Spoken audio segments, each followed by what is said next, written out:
Right now, somewhere beneath the surface of the Pacific Ocean, a United States Navy submarine is carrying a weapon that can travel faster than a rifle bullet fired point blank.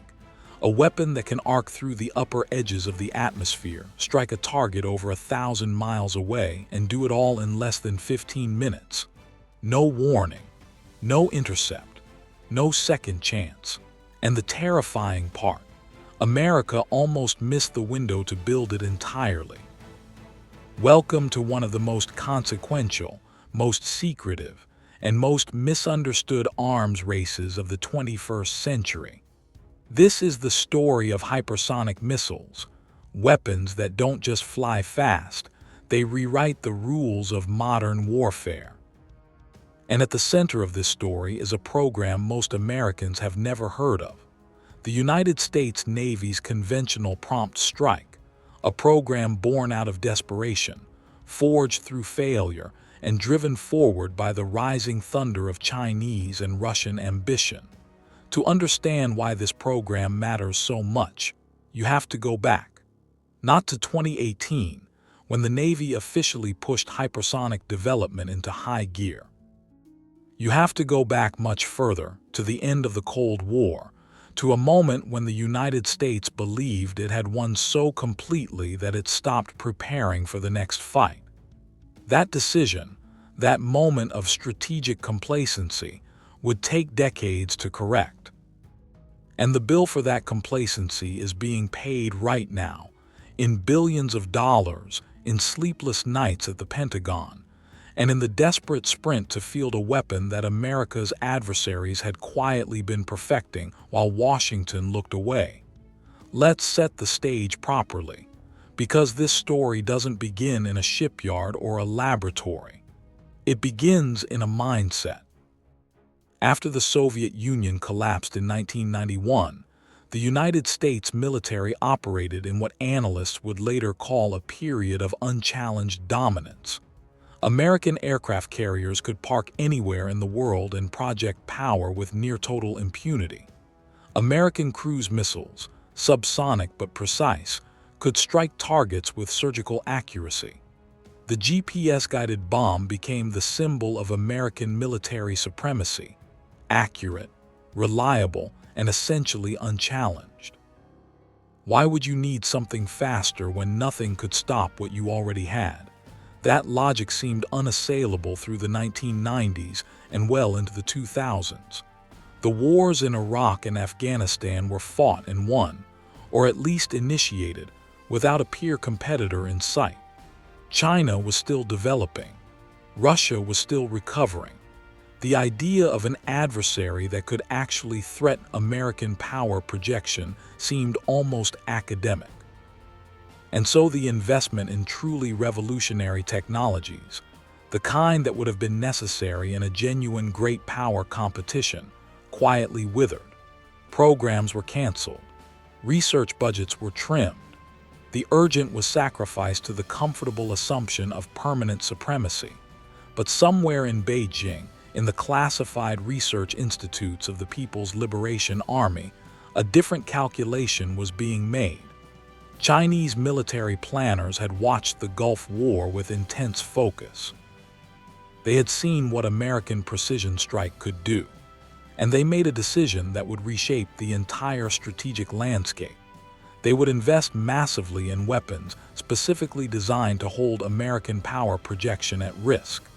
Not to match America ship for ship or plane for plane, but to create systems so fast, so unpredictable, and so difficult to intercept that American carriers would no longer be able to operate safely within thousands of miles of Chinese shores.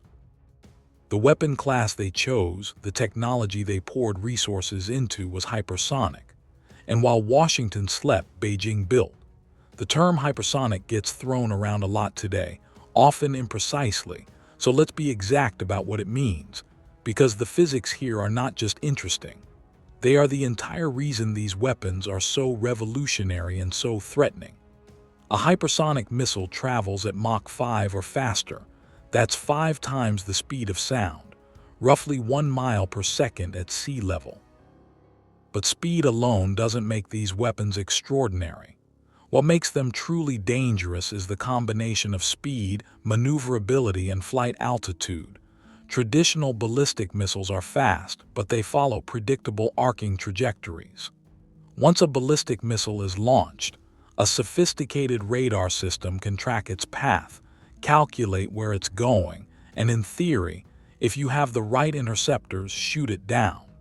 The physics of ballistic flight is, at its core, predictable. Like throwing a ball, once it leaves the hand, gravity governs everything. Hypersonic weapons shatter that predictability. There are two primary types: hypersonic glide vehicles, which are launched on a rocket to the upper edges of the atmosphere and then glide back down at tremendous speed while maneuvering laterally, essentially sliding across the top of the atmosphere like a skipping stone, and hypersonic cruise missiles, which are powered throughout their flight by an air-breathing engine called a scramjet that combusts oxygen directly from the atmosphere. Both types can maneuver during flight. Both can change direction, altitude, and attack angle. Both fly at altitudes too low for traditional ballistic missile defense systems to engage easily, yet too fast for point defense systems to reliably intercept. They exist in a defensive dead zone, and that is precisely why they are so alarming. Now imagine you are an American surface warfare officer aboard a carrier strike group operating in the Western Pacific. Your radar systems are excellent. Your Aegis combat system is among the most sophisticated ever built. Your escort ships carry standard missiles capable of engaging ballistic threats in the terminal phase.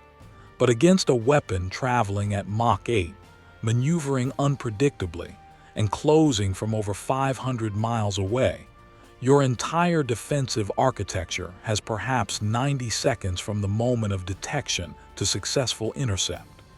90 seconds. In that time, your combat system must detect, classify, track, engage, and confirm kill on a target moving faster than any interceptor in your inventory was designed to handle. The math is brutal. This is what China understood. This is what Russia invested in. And this is what the United States Navy was forced to confront when the comfortable assumptions of the post-Cold War era began to dissolve in the early 2010s. The wake-up call didn't come all at once. It came in pieces, each piece more alarming than the last. In 2014, China successfully tested the Wu-14 hypersonic glide vehicle, what would later be designated the DFZF, and the American defense establishment took notice. Here was a weapon that could be launched from inland China, arc into the atmosphere, and then glide at hypersonic speeds toward a target at sea while maneuvering to avoid any defensive response. It was, in the words of one Pentagon official at the time, a potential carrier killer, a weapon designed specifically to neutralize the centerpiece of American naval power. Russia wasn't standing still either. Vladimir Putin, in a speech that stunned Western defense analysts in 2018, unveiled what he claimed was an operational hypersonic missile called the Kinjal, the Dagger, and announced development of the avant-garde hypersonic glide vehicle. Whether the Russian systems were as capable as advertised was initially debated, but the direction was unmistakable. The two primary competitors of the United States were both pouring enormous resources into hypersonic technology, and America, for all its technological sophistication, was behind. How far behind? The answer, when Pentagon officials began speaking candidly in classified briefings and then in increasingly public forums, was sobering. The United States had conducted hypersonic research for decades. Concepts like the X-51 Waverider scramjet demonstrator had proven that the technology was within reach. But the leap from laboratory demonstration to an operational weapons system is enormous, and that leap had not been funded, had not been prioritized, had not been driven with the urgency that the strategic situation demanded. By 2018, credible assessments suggested that the United States was years behind China and Russia in fielding operational hypersonic weapons. For a military establishment accustomed to leading from the front in every technological domain, this was a genuinely alarming realization. It was in this context, this urgent, almost panicked recognition of a growing capability gap, that the Navy's conventional prompt strike program truly found its strategic footing. The program had existed in earlier forms, nested within broader Pentagon discussions about prompt global strike capabilities. But 2018 represents the inflection point where it moved from theoretical discussion to serious, funded, accelerated development with a clear operational requirement driving it. The operational requirement was specific and sobering. The United States Navy needed a weapon that could strike a time-sensitive target, an enemy surface vessel, a coastal missile battery, a command and control node, from outside the defensive perimeter of a peer competitor's anti-access, area denial systems. It needed to strike fast enough that the target couldn't be moved or defended. It needed to be conventional, meaning it would carry a non-nuclear warhead, both because the missions envisioned for it were subnuclear in character, and because nuclear ambiguity creates horrifying escalation risks. And it needed to be launchable from existing Navy platforms, specifically the Virginia-class attack submarine, and eventually the large surface combatants of the future fleet.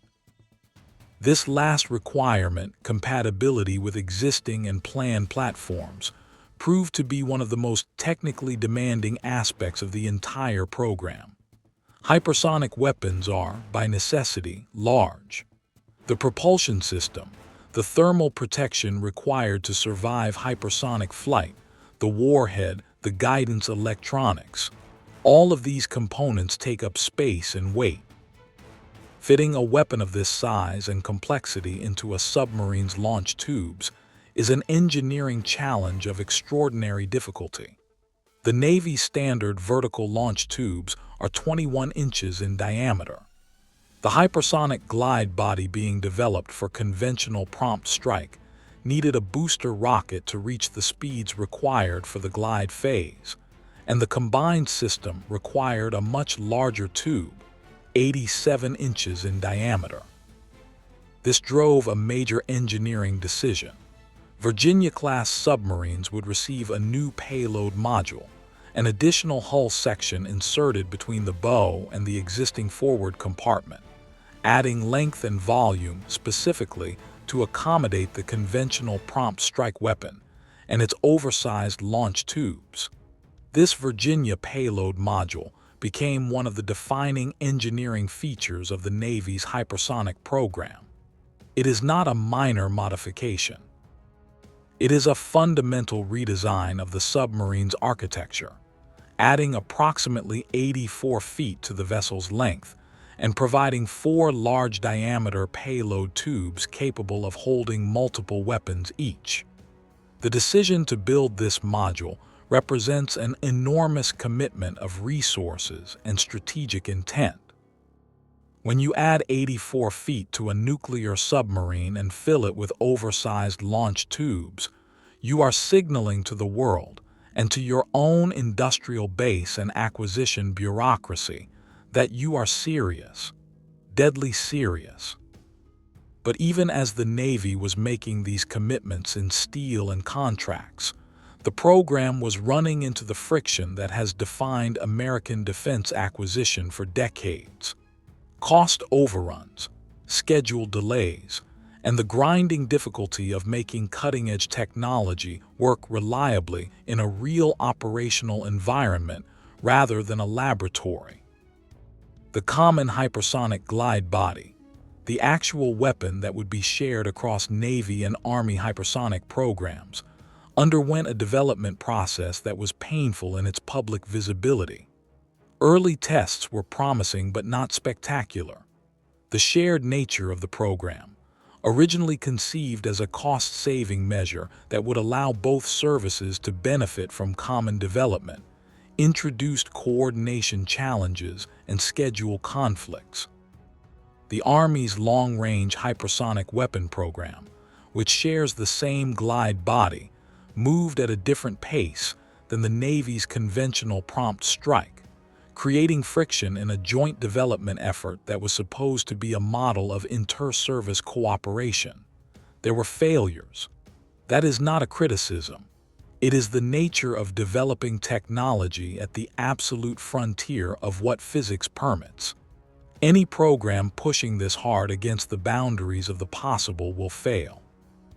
The temperatures experienced at hypersonic speeds are almost incomprehensible. Materials must survive sustained exposure to temperatures exceeding 2,000 degrees Celsius while maintaining structural integrity and allowing guidance sensors to function. The aerodynamic forces involved are enormous. The transition from powered boost to unpowered glide must happen precisely. Guidance and control at these speeds, with these thermal loads, requires technologies that simply didn't exist in mature form when the program began its serious development phase. What made the Navy's program different? What kept it moving forward through these inevitable difficulties? Was the strategic urgency driving it? In the past, a program hitting these kinds of technical challenges might have been restructured, delayed, or quietly canceled. But by 2018 and through the early 2020s, the operational environment had changed so dramatically that cancellation was no longer a politically or strategically acceptable option. The intelligence community's assessments of Chinese hypersonic capability were becoming increasingly specific and alarming. China wasn't just testing hypersonic glide vehicles anymore. It was testing fractional orbital bombardment systems that could theoretically approach targets from any direction, defeating geographically fixed radar warning systems. The urgency was not abstract. It was a specific, documented, growing capability in the hands of a specific adversary that had explicitly identified American carrier strike groups as high-priority targets. So the program continued. Budgets grew. Test schedules intensified. The Defense Advanced Research Projects Agency continued to contribute advanced research. Industry partners, Lockheed Martin, Dynetics, and others, poured engineering resources into solving the problems that physics presented. And slowly, painfully, the pieces began to come together. By 2020 and 2021, the Common Hypersonic Glide Body program had achieved important developmental milestones.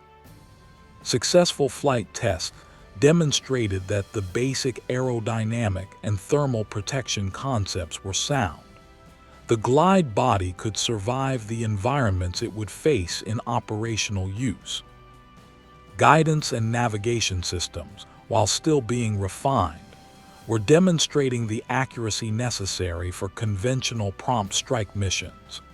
Because if you're not using a nuclear warhead, you have to hit precisely, which means your guidance system must function flawlessly at speeds and temperatures that challenge every material and every electronic component in the vehicle. The Army achieved another major milestone with its long-range hypersonic weapon program in 2023, completing a successful operational test that validated the entire weapons system, not just the glide body in isolation, but the booster, the launcher, the command and control architecture, the entire kill chain from detection through targeting to strike. This was enormously significant for the Navy program as well, because the shared glide body was at the heart of both systems. A successful Army test was validation of the common component that underpins the Navy's conventional prompt strike weapon. But even as these technical achievements accumulated, a different kind of challenge was becoming more acute: the acquisition system itself. The Pentagon's procurement bureaucracy, built around careful, methodical, heavily documented processes designed to ensure accountability and prevent waste, was struggling to move at the pace that the strategic situation demanded. The classified nature of hypersonic programs created additional friction. Industrial base limitations, particularly in the production of the exotic materials and components required for hypersonic systems, created bottlenecks that no amount of urgency could immediately resolve. Thermal protection materials are a perfect example. The nose cone and leading edges of a hypersonic glide vehicle are exposed to conditions that would destroy virtually any conventional material in seconds. The solutions to this problem involve advanced ceramics, carbon-carbon composites, and other materials that require highly specialized manufacturing capabilities. Those capabilities don't exist in unlimited quantities. Building them out takes years and requires investment decisions that industrial companies need confidence before making. The government wants weapons fast. Industry needs long-term commitments before investing in capacity. Threading that needle, providing the industrial base with the certainty it needs while maintaining the urgency the strategy demands, is one of the central management challenges of the entire hypersonic program. And then there's the question of cost. Hypersonic weapons are not cheap. They are not intended to be the weapon of choice for every mission. They exist for specific, high-value, time-sensitive targets where their unique combination of speed, range, and maneuverability justifies the cost. But as program cost estimates evolved through the early 2020s, congressional scrutiny intensified. Some appropriators questioned whether the investment was being managed efficiently.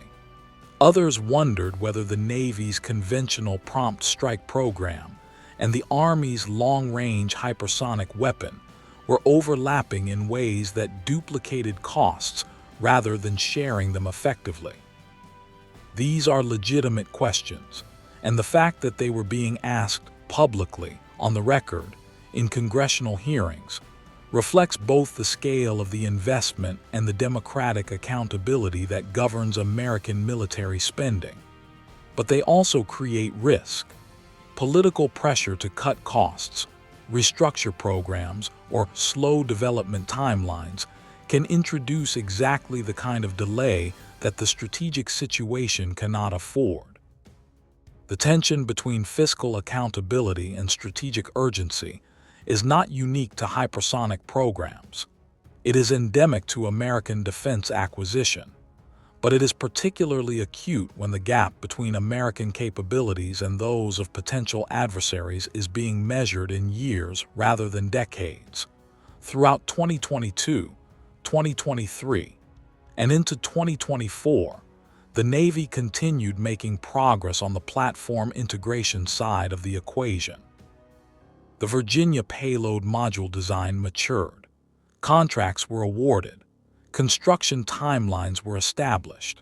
The industrial infrastructure needed to actually build and deliver submarines with the payload module incorporated into their design was being put in place.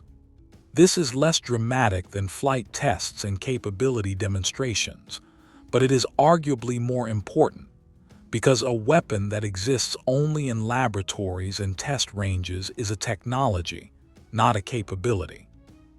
Only when it exists in sufficient numbers, on platforms that can deploy operationally, does it become the kind of deterrent and strike capability that changes the strategic equation. Surface ship integration became an increasingly important part of the conversation as well. The Navy's plans for future large surface combatants, the guided missile frigate program, and discussions about future large surface combatants to replace aging cruisers included conventional prompt strike as a potential capability. The appeal of surface ship integration is obvious. You can build more surface ships faster and more cheaply than submarines, and surface ships can carry more weapons per hull. The challenge is equally obvious. Surface ships are visible and potentially vulnerable in ways that submarines are not. A destroyer carrying hypersonic missiles is a powerful offensive platform, but it is also a target. The calculus of where to put these weapons, which platforms, how many per hull, how to optimize the mix of survivability and strike capacity, drives ongoing debates within the Navy's requirements and acquisition community. And while all of this internal American drama was unfolding, the external threat picture continued to evolve in ways that added additional urgency to the program. China's hypersonic ambitions showed no signs of slowing. The DF-17, a road-mobile ballistic missile with a hypersonic glide vehicle payload, was fielded operationally by the People's Liberation Army Rocket Force. The DF-ZF glide vehicle was tested repeatedly, with Chinese state media making no secret of its intended role as a counter to American carrier operations. Chinese development of hypersonic cruise missiles added another dimension to the threat. And in a development that genuinely startled Western intelligence agencies, China tested what appeared to be a fractional orbital bombardment system with a hypersonic glide vehicle in 2021. A test that demonstrated the theoretical capability to approach targets from unexpected directions, potentially outflanking the warning systems that American missile defense architecture assumes will provide adequate time for response. Russia, despite the economic and military strains of its disastrous invasion of Ukraine beginning in 2022, claimed operational use of Kinzhal hypersonic missiles in that conflict. The claims were contested. Some analysts argued the Kinzhal is an air-launched ballistic missile rather than a true hypersonic weapon by the most rigorous technical definition. But the use of the term and the strategic signaling it represented underscored that hypersonic systems had moved from development programs to political and military reality in Russian doctrine. Whether or not every Russian claim about hypersonic capability is accurate, and there are strong reasons for skepticism about some of them, the political and psychological dimension of hypersonic competition is real and consequential, because here is the thing about hypersonic missiles that transcends the pure technical discussion of Mach numbers and glide bodies and thermal protection. They are reshaping the strategic imagination of military planners around the world. They are creating new uncertainty about what can be defended, what can be struck, how quickly action can be taken, and how warning time collapses at speeds that leave human decision-making dangerously insufficient. The emergence of genuine hypersonic capability in the arsenals of multiple great powers is forcing a fundamental reconsideration of assumptions that have governed naval warfare planning for decades. The aircraft carrier, for 70 years the undisputed symbol of American power and the guarantor of American ability to project force anywhere in the world, faces a genuinely new threat environment. This is not to say that carriers are obsolete. They are not, and the arguments for their continued centrality to American naval power remain strong. But the comfortable assumption that a carrier strike group can operate with near impunity in the Western Pacific has been fundamentally challenged. Conventional prompt strike is, in part, the Navy's answer to that challenge, not a defensive answer, but an offensive one. If the adversary threatens your ability to operate in their waters, you threaten their ability to feel safe in their own. You restore deterrence not by defending against their weapons more effectively, but by ensuring that any conflict carries consequences they cannot afford. This is the logic of conventional prompt strike as a deterrence tool, and it represents a significant evolution in how the United States military thinks about deterrence below the nuclear threshold. For most of the Cold War, deterrence at the strategic level was nuclear, the threat of mutual annihilation that made direct conflict between superpowers too costly to contemplate. But nuclear deterrence is a blunt instrument. It cannot credibly threaten proportionate response to a Chinese seizure of a contested island, or a Russian incursion into a Baltic state, or any of the gray zone actions that America's adversaries have increasingly employed precisely because they calculate that the nuclear threshold creates a safe space for limited aggression. Conventional prompt strike fills part of that gap. A weapon that can strike anywhere on Earth in under an hour, with conventional precision, at speeds that prevent effective response. That is a weapon that changes the calculus of limited aggression in ways that nuclear weapons cannot.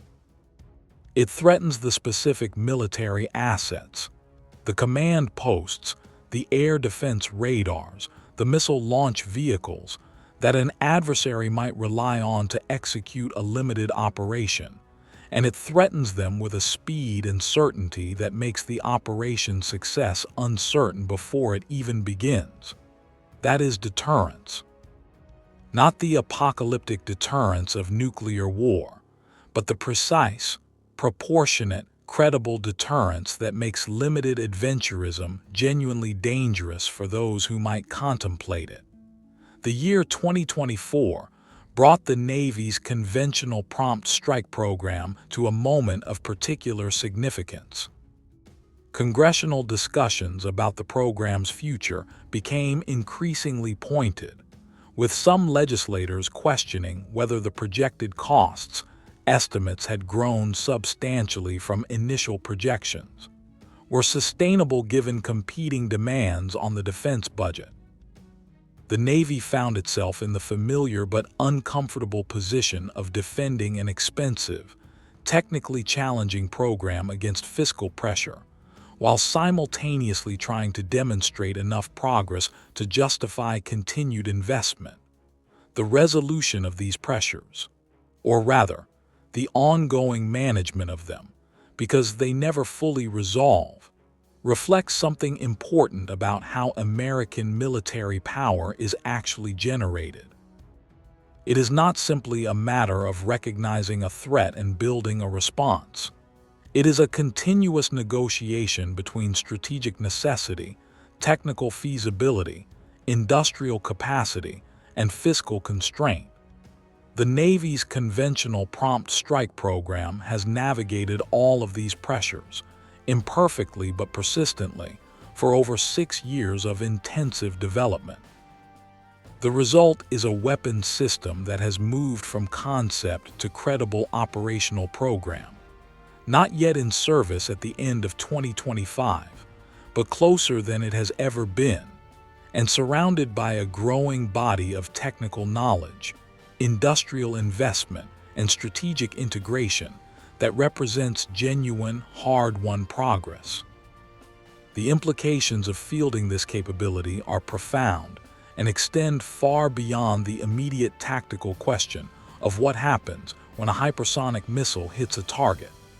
The strategic implications ripple outward in ways that will reshape planning on both sides of the Pacific and in capitals from Moscow to Taipei. For China, a credible American conventional prompt strike capability changes the military equation in the Western Pacific fundamentally. If Chinese military planners cannot be confident that their missile launch vehicles, their radar systems, their command nodes, and their carrier-killer batteries are safe from American strike at the outset of a conflict, the confident first strike calculations that underpin some Chinese anti-access strategies become far less reliable. The weapons China has built to hold American carriers at risk are themselves at risk. From the moment a conflict begins, from weapons that cannot be tracked, cannot be intercepted in time, and cannot be defended against with existing Chinese air defense systems. This is the beauty of the deterrence logic from the American perspective, and the nightmare from the Chinese perspective. The United States doesn't need to defend its carriers against hypersonic attack if it can threaten to destroy the systems that would launch that attack before they can fire. Deterrence by denial, denying the adversary confidence in the success of their strategy, rather than deterrence by punishment alone.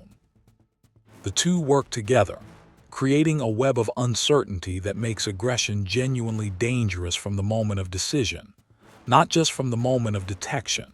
For America's allies in the region, Japan, South Korea, Australia, the Philippines, an American conventional prompt strike capability represents a credible commitment that extends the reach and speed of American military power into the most contested spaces of the Western Pacific. The assurance that comes from knowing an ally possesses weapons that can strike threatening systems faster than those systems can fire is not just military, it is political. It shores up alliances that have occasionally wobbled under the pressure of Chinese diplomatic and military coercion. It demonstrates that American military technology leadership, while no longer unchallenged, remains real and consequential. For the global naval warfare community more broadly, the emergence of hypersonic weapons represents a technological transition as significant as the introduction of the guided missile in the 1950s or the nuclear submarine in the early Cold War. Just as those technologies forced a complete rethinking of naval tactics, operational concepts, and force structure, hypersonic weapons are forcing similar rethinking now. The doctrines being written today about how to employ conventional prompt strike, how to integrate it with other naval fires, how to incorporate it into joint campaign plans, are the doctrines that will govern the most consequential military operations of the next generation. And here is what makes this moment in naval history particularly extraordinary. We are watching it happen in real time. Unlike the development of nuclear weapons, which was shrouded in complete secrecy for years before the world learned of their existence at Hiroshima, hypersonic weapon development is unfolding in a relatively visible environment. Budget justification documents released to Congress contain details. Test results, even when classified in their specifics, generate public acknowledgement when they succeed or fail. Congressional testimony from senior officials provides a narrative thread that allows informed observers to track the program's progress. The competition between great powers in this technology domain is openly acknowledged, debated in newspapers and academic journals, and discussed in the public statements of defense officials from Washington to Beijing to Moscow. This visibility is itself strategically significant. The deterrent value of a capability is partly a function of whether the adversary believes it exists and works. A weapon developed in complete secrecy provides no deterrence until it is used or revealed. The gradual, public accumulation of evidence that America's conventional prompt strike program is real, is progressing, and will eventually be operational is itself a form of strategic communication. A signal to potential adversaries that the era when they could develop hypersonic capabilities without a credible American response is coming to an end. By 2025, the Navy's conventional prompt strike program had reached a stage that can fairly be described as the threshold of operational relevance. The common hypersonic glide body had been flight tested successfully. The Army's parallel program, using the same glide body, had completed major developmental milestones. The Virginia payload module design was mature, and contracts for construction were in place. Industrial partnerships were established, Supply chains were being built out, and the operational concepts for employing conventional prompt strike in actual naval campaigns had been developed and war-gamed extensively. The weapon was not yet in service. There were still technical challenges to overcome, still production processes to optimize, still operational testing to complete before naval commanders could load conventional prompt strike weapons aboard their submarines and surface ships with confidence in their reliability and effectiveness. But the distance between where the program stood at the end of 2025 and operational service was measured in years rather than decades. A fundamentally different situation than existed when the urgent development push began in 2018. What will it look like when this capability is finally operational? Imagine a near-future scenario in which tensions in the Taiwan Strait have reached a crisis point. Chinese military forces are massing, conducting exercises that look less like training and more like preparation for an actual operation. American carrier strike groups are positioned east of the Japanese archipelago, outside the range of the most threatening Chinese anti-ship missiles, but unable to project air power effectively over Taiwan from that distance. Land-based American aircraft are constrained by basing availability and Chinese long-range strike threats to regional airfields. In this scenario, a Virginia-class submarine operating silently in the deep waters of the Western Pacific receives an operational order. Within minutes, a conventional prompt strike weapon is launched from a depth of several hundred feet. The booster accelerates it to hypersonic speed. The glide body separates, arcing into the upper atmosphere, then descending with controlled precision toward a target more than 1,000 miles away, a Chinese land-based missile battery, or a radar installation, or a command post. The entire flight lasts 12 minutes. The target is struck before any meaningful response is possible. No American pilot is at risk. No American surface ship has moved into the threat envelope of Chinese area denial systems. But a military capability that China was relying on to keep American power at arm's length is gone, struck precisely, decisively, and at a speed that rendered all defensive measures irrelevant. This is not a fantasy. It is an operational concept that is driving real investment, real engineering, and real strategic planning at the highest levels of American military thinking. It is why conventional prompt strike matters, not as a technology demonstration or a procurement exercise, but as a fundamental reshaping of what naval power means in an era of great power competition. The race to hypersonic capability is not over. It will not be over when conventional prompt strike reaches initial operational capability. It will not be over when the Virginia payload module submarines begin deploying. It is a race without a finish line, because the adversaries are not standing still, and the technologies involved are still young enough that significant advances remain possible on all sides. China is continuing to develop more capable hypersonic systems. Russia is continuing to invest in hypersonic programs despite the economic devastation of its Ukrainian misadventure. And newer entrants, India, North Korea, and others, are pursuing hypersonic capabilities with varying degrees of ambition and technical sophistication. The United States, for its part, has learned something fundamental from the hypersonic wake-up call of the mid-2010s. Strategic complacency is a vulnerability as dangerous as any technical gap. The assumption that current American advantages will endure without sustained investment and intellectual effort is a guarantee of future strategic surprise.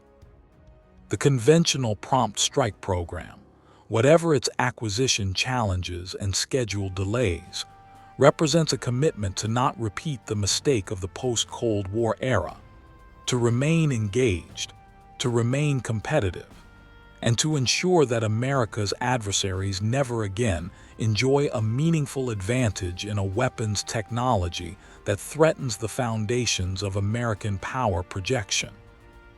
The sailors who will eventually deploy with conventional prompt strike weapons aboard their ships and submarines will carry with them not just a weapon, but a history of near-miss strategic complacency, of urgent recovery, of engineering heroism, of political struggle, and of persistent national commitment to maintaining the kind of military edge that makes deterrence real and aggression unattractive. They will be the living answer to the question that America's adversaries posed in the hypersonic research institutes of China and Russia. Can the United States meet the challenge? Can it adapt fast enough, invest boldly enough, and sustain the effort long enough to field weapons that keep pace with a changing world? The answer, emerging from the test ranges and shipyards and defense laboratories of the American military-industrial complex, is yes. Imperfect, expensive, delayed, but yes. Because the alternative, in a world where hypersonic weapons are real and in the hands of nations that do not share American values or American restraint, is not acceptable. The ocean is not as wide as it used to be. The warning time is not as long. The margin for error is not as forgiving. Speed is the new frontier of naval warfare. And America, after a dangerous pause, is running again. We have covered an extraordinary amount of ground today, from the physics of hypersonic flight to the geopolitics of great power competition, from the engineering challenges of fitting a revolutionary weapon into a nuclear submarine to the strategic logic of deterrence in a multipolar world. But before we close, there is something worth sitting with for a moment. The development of weapons like conventional prompt strike is driven by a genuine and serious strategic challenge. The United States faces competitors who have invested enormously in capabilities designed specifically to neutralize American military advantages. The response, developing new weapons, new platforms, new operational concepts, is rational and necessary within the logic of great power competition. But the trajectory of that competition, if it continues unchecked, leads to a world where the margin between deterrence and catastrophe keeps shrinking, where the speed of weapons exceeds the speed of human judgment, where the window for miscalculation closes faster than diplomats can communicate. The history of hypersonic missile development is not just a story of engineering triumph or strategic competition. It is a story about the world that great powers are choosing to build, and the world they will leave to those who come after them. Whether that world is more secure because of these weapons or more dangerous depends not just on the weapons themselves, but on the wisdom of those who possess them. Now here is the question I want to leave you with, and I genuinely want to know what you think. Given that the United States, China, and Russia are all now developing or fielding hypersonic weapons that compress reaction time to minutes, is the doctrine of deterrence still reliable? Or are we entering an era where the speed of these weapons fundamentally outpaces the human ability to make rational decisions before a crisis becomes a war? Leave your answer in the comments below. This is not an academic question. It is the defining security question of our generation. If this video gave you something to think about, something you didn't know before, hit that subscribe button. This channel exists to bring the complexity and consequence of military history to people who deserve to understand it, not as spectators, but as informed citizens of a world shaped by these decisions. Share this with someone who thinks history is just the past. History is happening right now, at Mach 8 and accelerating.